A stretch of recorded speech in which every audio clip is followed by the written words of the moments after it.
बाबा के दुआरिया सोपरिया के पेड़ावा रे नौआ तू रही बिनु सर रे लालनवा।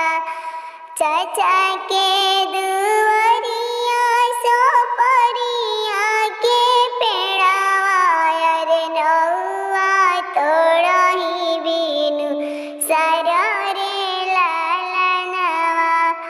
के जइहे नेवता पेठई रे लालनवा रे के जइहे बहिन के बोलावे रे लालनवा। अरे के जइहे बहिन के बोलावे रे लालनवा।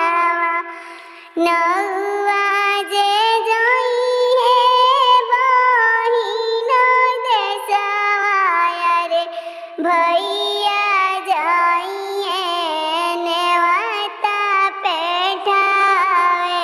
अरे भैया जे जइहे नेवता पेठावे।